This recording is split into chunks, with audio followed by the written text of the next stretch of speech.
Shako Mako, everyone, welcome back to another video. Today we're going to be doing unboxing and reviewing one of the most revolutionary cell phones camera in 2022. Stay tuned. Of course, the cell phone we're talking about, you probably guessed it right, it's no other than the Sony Xperia 1 Mark IV, but this is the gaming edition, which it comes with. So it comes with 16 gig of RAM instead of 12 and 512 gigabyte of storage. But that's not it. It comes with this really cool looking fan. And this fan doubles as a deck because you can connect a full-size HDMI cable to it, and you can connect an Ethernet cable. Also, you can connect Type-C cable to it, so you can charge the phone while you connect the fan, and it have 3.5 jack for headphone. So I've already unboxed the phone and I've been using it, but I'm gonna show you the unboxing experience and I'm gonna tell you honestly what I think about it. I've been waiting for this for very long. It's a very cool phone.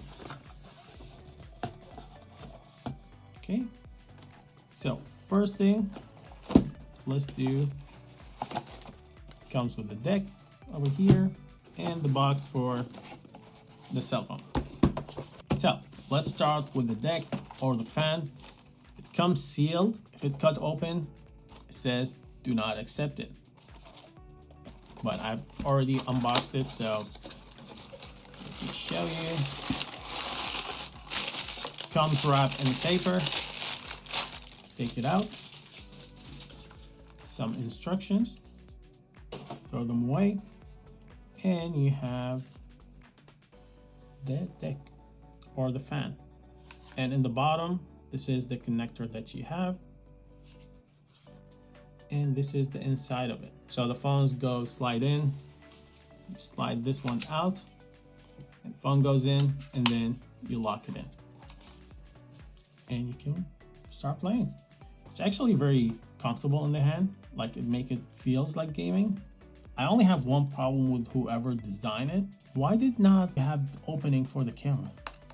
Like, this is really stupid, because you can only use it for gaming. If this was open, you can at least, well, we'll talk about that later because I have some beef with them, whoever designed it. And oh, the phone opens up. Not very much and an unboxing experience. Comes with the phone, 2 pieces of paper, the phone itself, and peeled off. Phone itself is gorgeous. Like, I've never used 16:9 aspect phone before, and I can see why people are crazy about the Sony phones. It feels right in the hand. It's a one-hand operating. The camera over here we have, this is what I'm talking about. This is the revolution. This is what makes Sony, because they don't care. They just make things because they can. And they don't care if people buy it or not. And this camera is crazy good, to be honest. Let's turn it on. Okay, so while it's turned on, let's talk about buttons. So you have the volume, up and down, you have fingerprint and the power button over here, and you have the dedicated camera button, which is half press and full press, just like any Sony camera. You have 3.5 jack, which is, we do miss that because it makes a big difference when it comes to sound. Type-C connector for charging, and a tool-free SIM tray doubles as double SIM or SIM card and SD card up to 1 terabyte, which is very cool. Waterproof, dustproof. It comes with 3 camera apps. You have the Video Pro, Cinema Pro, and the Camera Pro, which is, it's very cool. Once you open the Camera Pro, it's going to be on the basic, and you can use it just like any other cell phone. It's going to do everything for you. Of course, you can still have some control, better than iPhone. iPhone needs to work on, give the user a little bit more control other than exposure. That sucks. This one, you can control focus, white balance, and you have shooting modes, which is, you have timer, you have HDR, low and high, you have high burst, you have all these very cool, and this is just in the auto mode. If you go here to basic, the cool thing is it's the manual. Skip this. So now you have full control over the camera, just like any Sony camera. You have shutter speed, you have ISO, thanks. You have ISO control, you have select focus area, you have continuous autofocus with eye autofocus, very cool, single and manual, you have face detector, you have auto HDR and HD. So if it's in HDR, you're gonna have to shoot JPEG.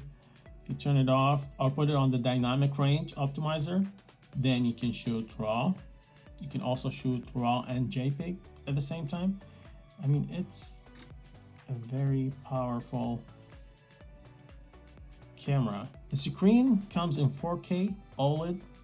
I've never seen a screen on a phone like this. It's as good as my TV, because I have the Sony Bravia TV OLED, and it's a great experience.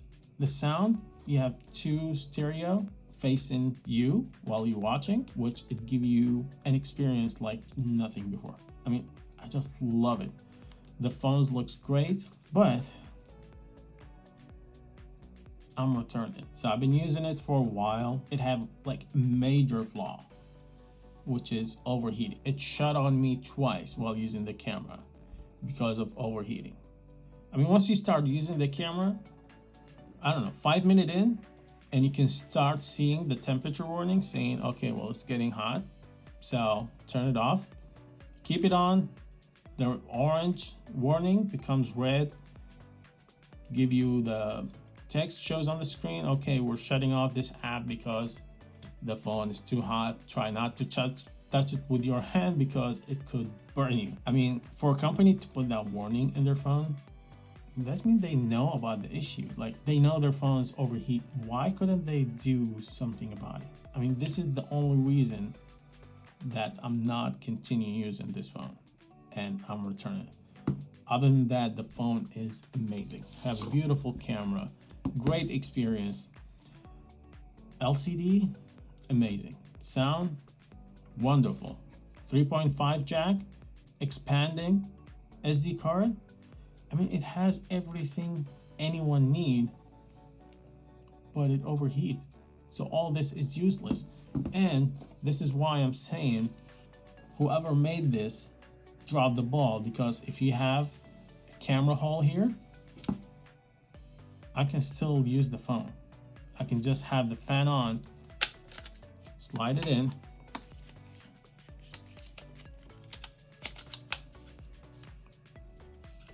and use the camera. But where's the hole? What were you thinking when designing something? Okay, the fan is on, actually. And I just turn on the phone. So it's auto fan. Once the phone heated, it turns on. Once the phone cools down, it turns off. You have a button here that you can turn it on and off. Or you can use the camera button to turn it on and off. Listen to it. It's getting loud because the phone is already heating. And I haven't been using it for what, like a couple of minutes max. Start heating, the fan kicked on because they need to cool up the phone. Sony, just fix this issue with the Xperia 1.5 or Pro. If you're coming with a Pro this year, like, I don't know what kind of phone you're coming in with. Like, your phones are amazing, doing great job, but this is not a flaw. This is a phone killer. This is a disaster. For the phone to overheat this fast and become unusable, this is not a reliable phone. Unfortunately, I'm gonna be sticking with my iPhone for the meantime, still having the iPhone 12 Pro Max. We'll wait for the next one, but with Sony, it's always been, we're waiting for the next one. Great specs, horrible battery and overheating. I don't know when this is gonna be fixed. If you like the video, give me a thumbs up. If you wanna see more videos like this, maybe subscribe to the channel. Thank you guys for watching. See you in the next one.